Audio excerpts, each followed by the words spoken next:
This episode is made possible by the support we get from Fort Collins Kia. If you are in the market for any electric Kia, not only do they never add market adjustments, they will deliver your car to you anywhere in the 48 contiguous states for out-of-spec viewers.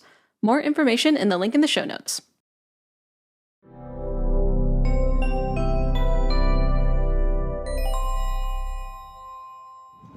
Four stalls, two of them work, five people in line. This is a disaster. It's a disaster. This is a disaster for EV. This is why everybody buys Teslas. Hello, everyone, and welcome back to the Out of Spec podcast. I'm your host, Francie, and today we've got kind of a fun one for you where it's a bit of an experiential podcast. I was lucky enough to hang out with my dad all day this past Saturday, and we took out the VinFast VF8 that you know is my company car if you've been following along. If you don't, yes, this is my out-of-spec company car, 3-year lease that we got for $0 down, $250 a month. At least that is what it was advertised. I think we're paying a bit more. But we had fun taking it out around the city, and my dad even got to experience his first Electrify America experience. And, well, you just have to see his reaction. My dad has owned a Model 3, a Model Y, and a Model S in terms of his EVs since 2018. So he has been driving electric for a while now. That being said, he has never used the CCS network. He has only had to use the Tesla supercharging network. So in this episode, we are going to look at his impressions of the VinFast VF8 and have him check out Electrify America.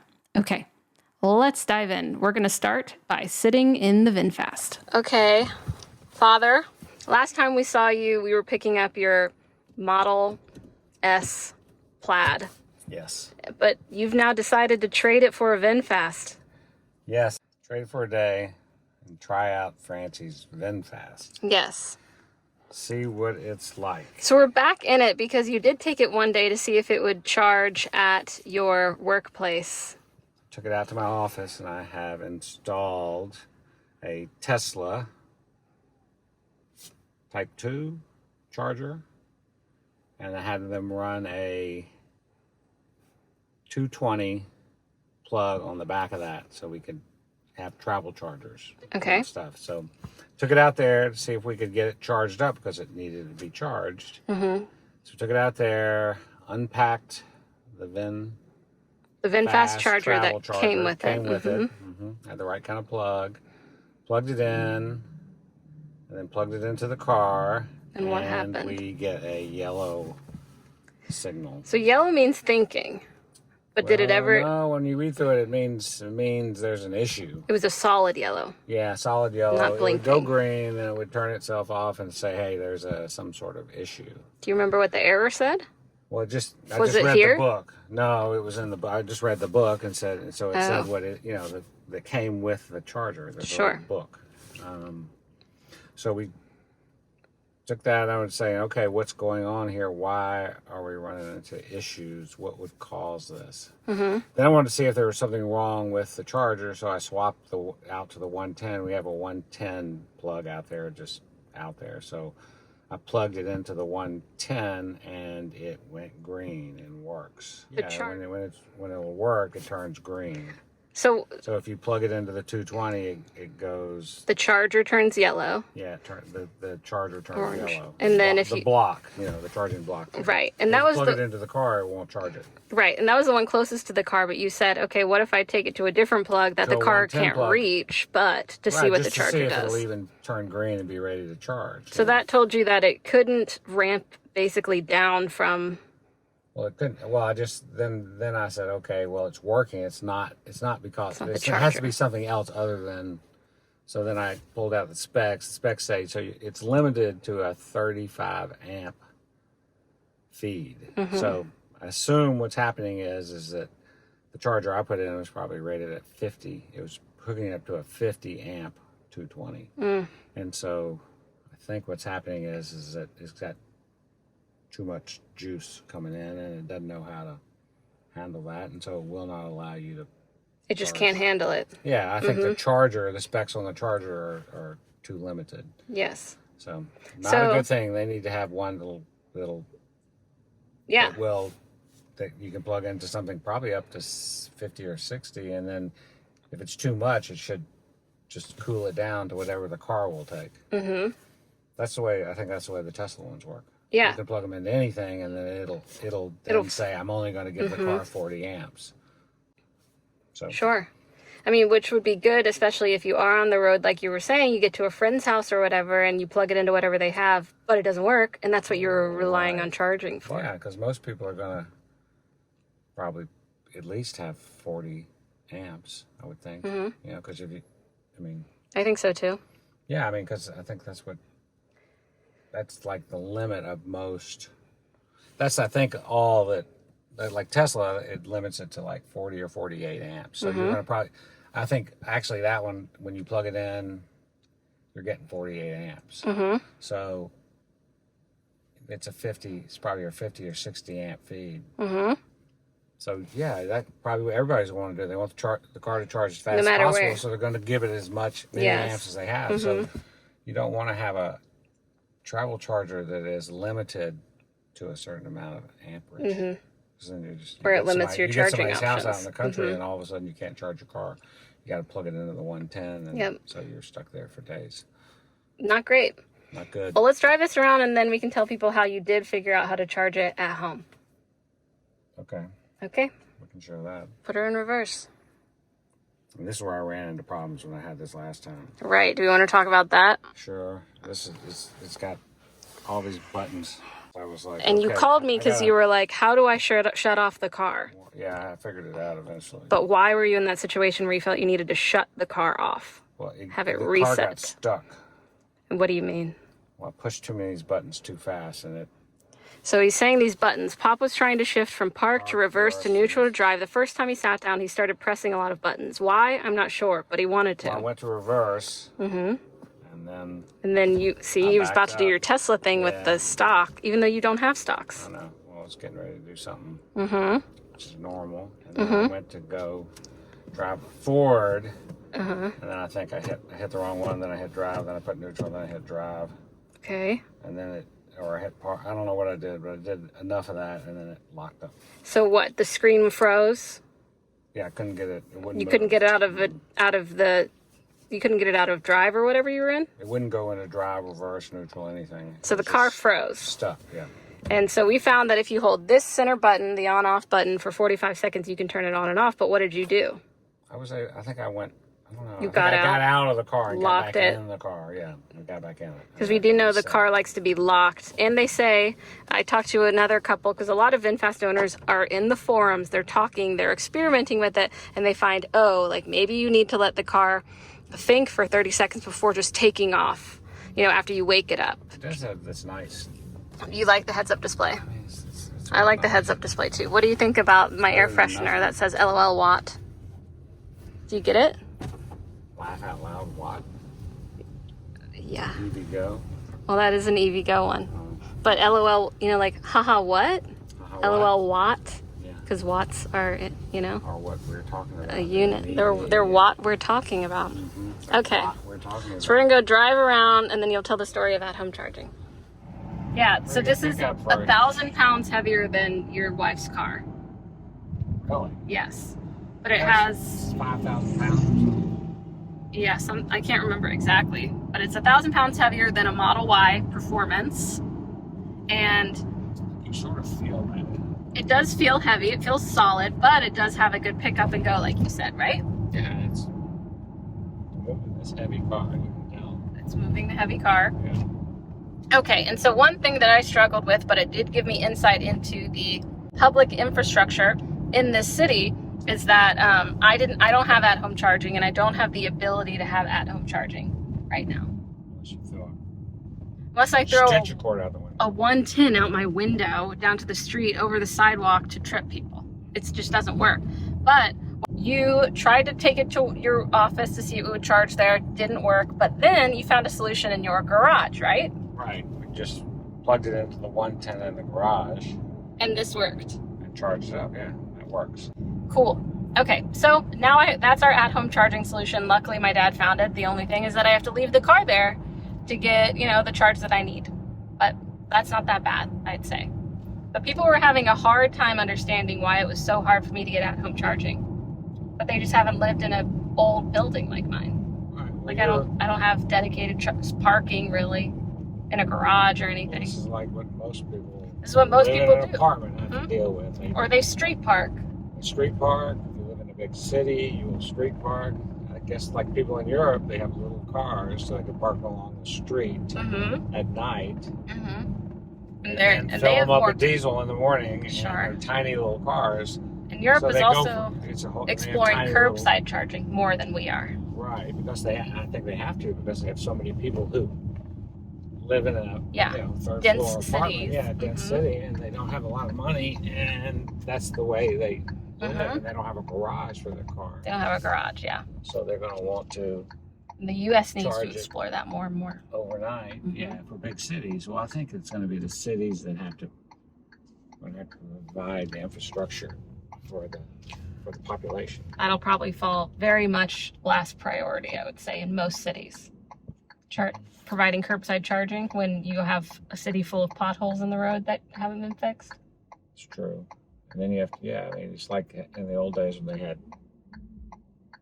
parking meters every spot. And you put quarters in them and turned it. Yeah, parking meters that charge your car. That's what you would need if you're going to do. But I guess, if you could just charge with 110 if all you're doing is going back, 10 to 20 miles a day in your car. You don't need anything but 110. Exactly. You don't need. Like my colleague Colton's wife is a nurse. She only commutes nurses work different shifts, long shifts, but less shifts. So she only needs to charge very slowly to do what she needs to do to commute to work and back, and then be able to have enough energy to run errands or whatever. Yeah, but the way that it should work is when you're at work, you should be able to plug into 110 charging at work, especially someone who's a nurse who's going to be there 12 hours. She can get all she needs in 12 hours. And it would be... That's true. It would be a perk. A perk for work. Offered by her work, and it's only like plugging a light bulb in for them. It doesn't necessarily cost them that much. Oh, that's a good point. So have you done the math on what it costs? You only have one charger at your workplace, though. Yeah, we only have one charger. Because you only have one Tesla. Or does anyone else? We had two. We used to have two. Yeah, we can charge 2 cars at one time there, and nobody else has an electric car yet. Yes. So, but, if you did it, you wouldn't really need to charge every day. That's true. But if I had a bunch of employees that had electric cars, then I think I would offer free a 110 plug for them. Free. So we have solar on our building as well, so we could send them. You could use the solar power that you're gaining off the roof. That's true. Charge their cars during the day, and for them it would be a huge perk. They don't have to pay for gasoline anymore. It's got to be a huge part of their cost of getting back and forth to work and everything like that. It would be a big perk for them. Perk. It really wouldn't cost us that much. Okay. So how do you like driving around in the VinFast so far? I think it's a nice vehicle. Based on what you told me, at $250 kind of month, plus the fine print, but whatever the fine print is. But if you could sort of almost get to that amount, that's pretty cheap. Good. A lot of cars are like $500 plus a month. Right. I mean, it's a great car for our family. It looks. Why do you say that? Well, it's big. It's SUV. Big it's SUV. got a back seat, and you got stuff in the back. I love the room. That's what most families have. I'm going to car camp in this summer. Yeah. Okay. What are your general impressions of this EV as a Tesla driver? You've been driving Tesla since 2018? Yep. Been driving Tesla 2018. It looks like they're trying to steal some of the Tesla stuff. They have it. I don't know about steal, but what about adopt good ideas? Oh yeah, they have dog mode. They have all the things people love about it. They have the air coming out. Right. It kind of looks like visuals. The way Tesla does theirs, but why not take inspiration from a company that's done really well in the electric vehicle space? But I would say that the build quality is very different Tesla is also going for the mass market. So like, you know, whatever, it's not a critique, but like this car is exceptionally heavier. Like the doors feel different. But what do you think of the design? I think the design is pretty good. It feels like a regular car. Mm-hmm. Do you think that would appeal to more people? Probably. Because it's less... Because it's less different. Mm-hmm. So pretty cool. Pretty cool. I'd say it's pretty comfortable. Right. How do you feel in the seat? The seat's nice. You know, it's nice. I mean, the materials look nice. It's like, I guess, either leather or faux leather with nice stitching everywhere. Mm-hmm. I mean, yeah, for $250 a month, I don't think you could really go wrong with this car. Would you actually trade your Tesla for it? No. Tesla fan. Okay. Plus, I don't want a big heavy car like this. I want more of a sports car. But you know, well, we have it in sport mode, so let's take it sporting around. See what you think. Let's go. Okay. It's not going to launch like your Plaid, though. You sure? I don't know. You could try it. It's pretty responsive to the pedal. Mm-hmm. You give it gas, it goes. Mm-hmm. Do you feel like it's as immediate as your input with the Model S? It's a little lag. Mm-hmm. All right, Father, we are moving into the part where you are going to try... Well, it's using a bit of assistance, but you haven't turned it on. So now you'll press that button. So it has locked in on the speed at which you are going, and you could technically kind of, so it will center you in the lane. It'll do adaptive cruising.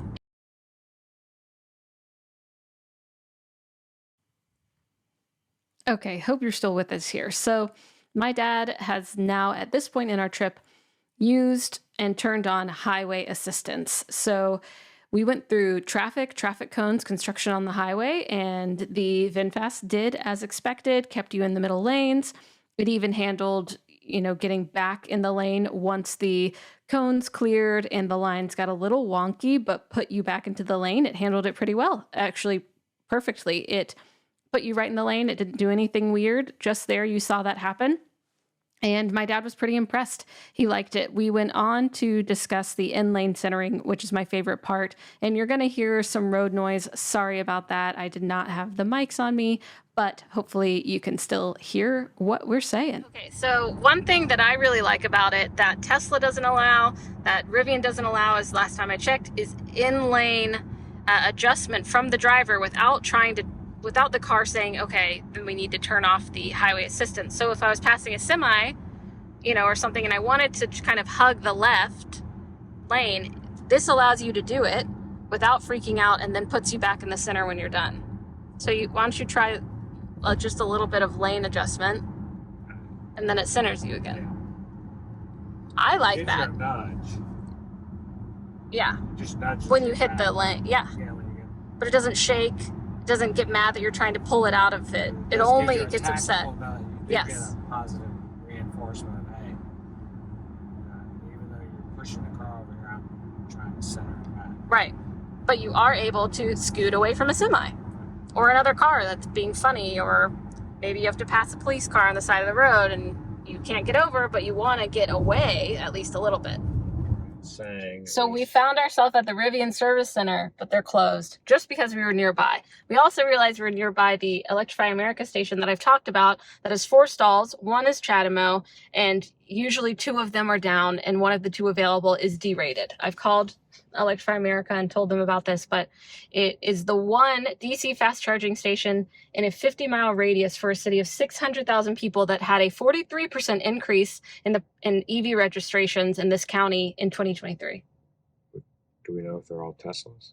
I feel like a lot. I do see Teslas, but I see Rivians, I see Ioniqs, yes. Hyundais. Yes, it's true. So, Audis, I've seen Audis. And I see Leafs, I see, although, whatever. Right. But Bolts, I've seen Mach-E's, Ford Mach-E's. I've seen F-150 Lightnings. Right. So we have a good... Which are nearby. So and they're all CCS. So one person, typically, this man, he relies on it to drive for Lyft. And it's always, it's for months, since before Christmas, for months Still before not Christmas. repaired. Half of it was down and it's still not repaired. So this is what the other world is living. And it's right next to a Tesla supercharger, which we'll see. So we decided to navigate there. So we'll see how the VinFast does. If we're looking at what the information the VinFast is giving us is, it gives us the station name, our estimated battery when arriving, the charging power available, and some dynamic data that none of them are available, which means they're all busy or they don't work. So we're going to see if that works. It gives us all the information about charging. And then authentication method, plug and charge, which we have that turned on for VinFast, although I've never done it. And that it's Electrify America. 40 cents per hour to be parking. Well, this is Parking fee. Parking fee. Well, it has, I don't know, maybe that's like idling fee. Yeah. Parking fee. This is just repetitive information over and over again. So it's giving us the same information 1, 2, 3, 4 times. But we'll see if this dynamic data that they give us here about the availability of the stalls is correct. And also what it estimates our battery to be when arriving, if that's correct. So we're at 75%. It says 73. And then we'll see what happens. We pulled up to the Electrify America station. There's 4 people. There's someone at each charger. We're going to see if that's even working. But we see a Ford Lightning in line. We have an Ioniq 5. We also see a Porsche, but I don't know if that's Taycan. Is it? The Bolt's pulling in. There are 4 stalls and they're all taken. Like I said, this is the only one in a 50-mile radius in the area. And okay, let's go talk to people. And when we pulled up to this site, there were 2 EVs charging. There happened to be 3 Polestars there. We saw a Porsche Taycan, F-150 Lightning, Chevy Bolt. We ended up seeing a Hyundai Ioniq 5 and some other cars. When one left the line because they were tired of waiting, another joined. Luckily, we had plenty of charge due to our at-home charging solution.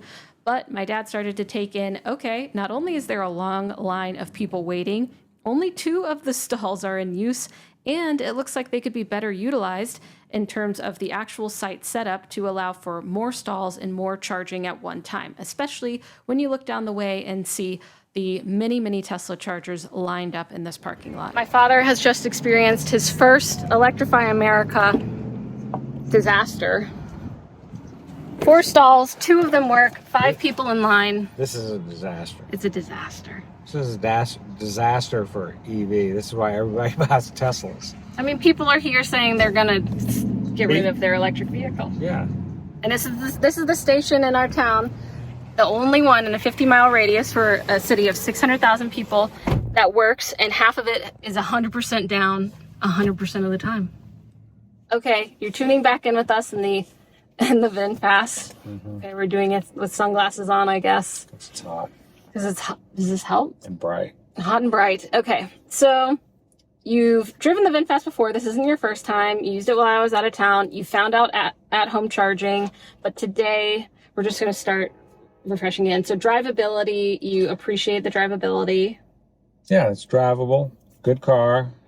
Suspension is good.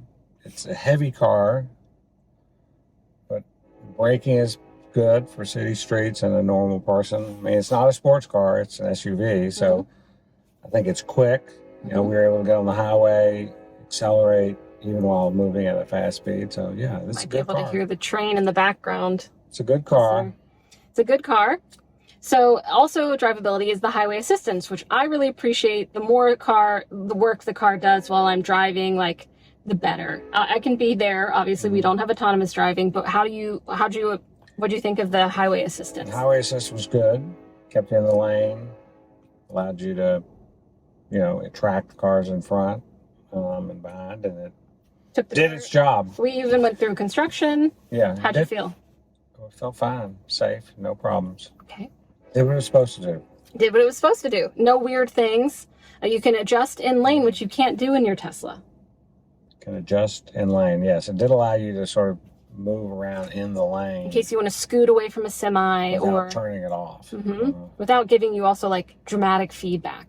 Like, you know. It would just bump you back to where you're supposed to be. Put you back in the center. I really like that about it. Okay. Which was good. Great. You like the heads-up display? I like the heads-up display. I think that's nice and clear too. Yeah. And then, of course, people call their VinFast glitchy. Interviewed a couple. They nicknamed her glitchy. I call mine Springroll quirky for sure. You tell me about the software. We have this big monitor in the middle. So it's like a Tesla. You have no cockpit dash. You know, you're just have the heads-up display. Yeah, heads up. All you have is you have the heads-up display, and then you have the iPad thing, like a Tesla. They've taken inspiration definitely from that kind of Tesla interface. Yeah, they're trying to take the best of Tesla and put it into the car, but it's more like a car, like a regular car. It doesn't have. You can tell it's the software package that regular cars have on them, ICE cars have on them. So yeah, it doesn't seem like it was built from the software up. Yeah, it's not the focus. It has a lot of what normal cars have, so you know it might be good for a lot of people. You don't have to like figure out and learn. You know, Tesla's simple and sort of has its own universe. This car is more like you know, the car you own today, probably, but do you think it's simple to use? Do you think it's intuitive? No, I mean you would need to, you would need to sit down with it and drive it for a few days or maybe a couple of weeks before you figured everything out. Read the manual. Yeah, read the press manual, the buttons, and then get in here and go through each menu, each thing, and get it all right, and then I think you would adjust to it. Sure. Yeah, it's definitely would be a learning curve, as anything would be, any new car. I do think that the software lacks. Yeah, it probably will improve though.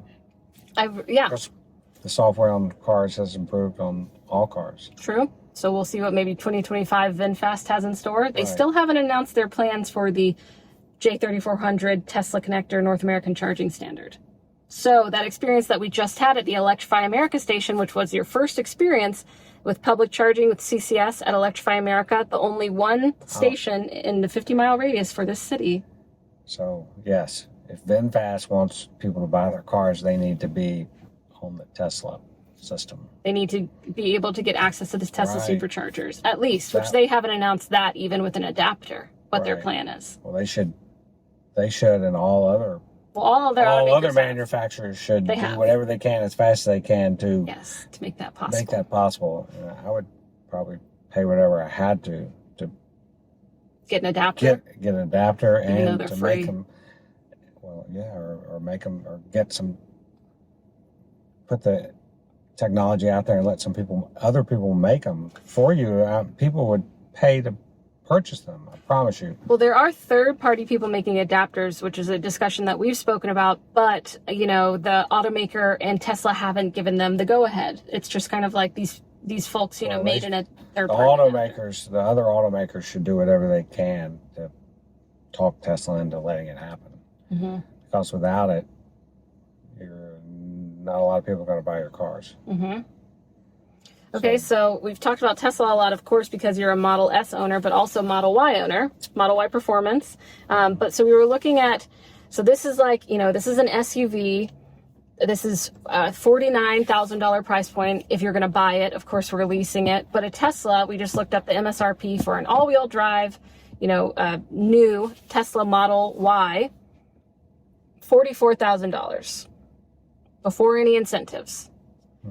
So if someone, it seems like a hard comparison because we experience charging and everything, but in general, these could be for the size, for the use case compared, if you're looking across the board at similar cars. EVs, So what do you think? The same person would be looking at this car that's looking at a Tesla. Yes.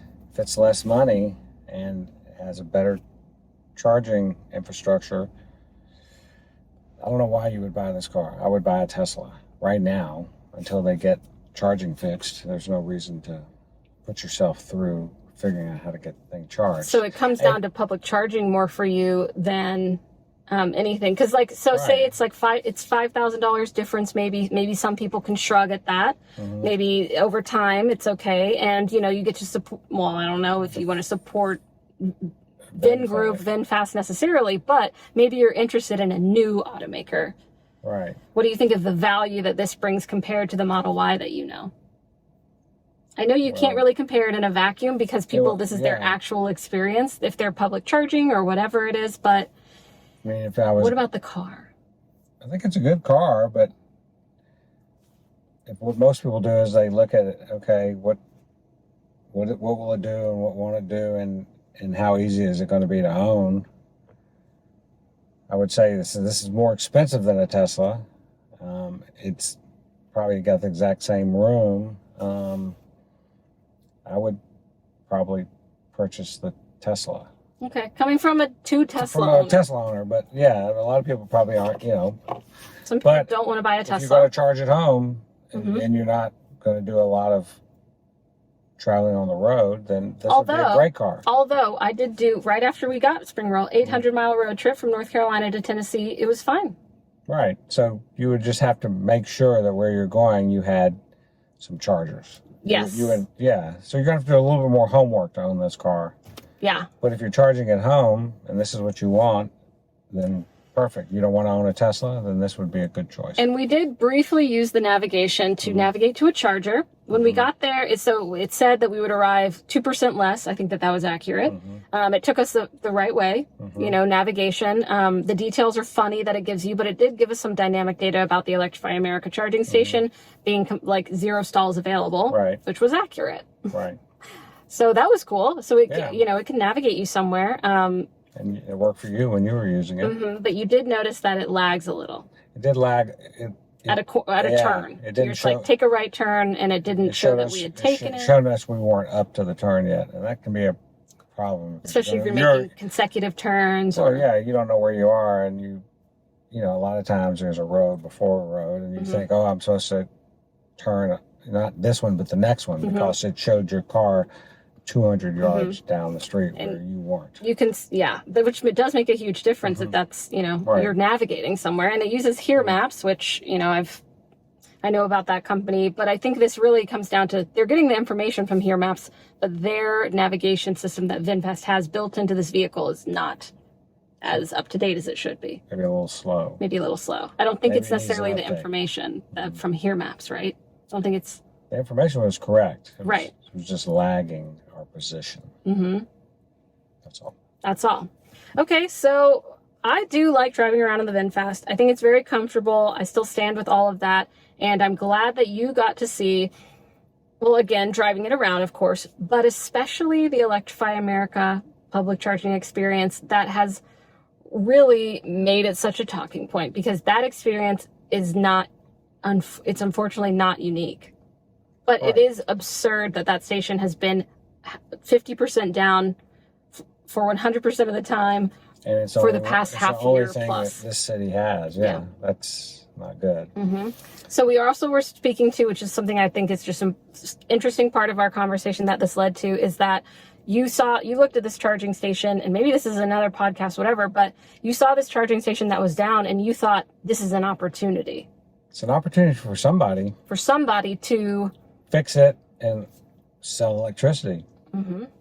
So you would have people wanting to buy electric cars, and they will spend the money at your filling station, but you got to have it kind of work. And I was talking to you about Franklin's in Little Rock that has an array of chargers. They have like a cafe, a restroom, a little amenity to pull off in Little Rock and charge. And it's a mom and pop shop. So maybe our city needs mom and pop initiative to get the EV infrastructure up here, which just seems crazy because it is a big city. Yeah. But maybe there's just something downtown where you could charge your car and go to Beale Street, or downtown, midtown, crosstown, parking garages. We got plenty of those. Right. When you on the way to Nashville, you can stop at Jackson, Tennessee, and pull into the Casey Jones shop, and now they have, I don't know. Do they have CCS chargers there? They have CCS chargers now. When I first went there, maybe 2 years ago, it was just Tesla. It was just a few Tesla chargers and maybe one CCS.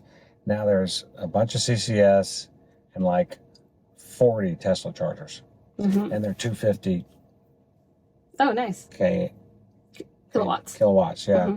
Yeah, and so the whole parking lot is becoming Tesla chargers, and then you can go right in there and get a bite to eat, do a little shopping. They have an ice cream. We're loving to see more of the Buc-ee's and the this kind of where you can get out and do something and enjoy your trip and not it be at a Walmart, which a lot of Electrify Americas are, which is fine. You have a restroom and you can buy some food, but you're living off of Walmart if you're doing a road trip with Electrify America.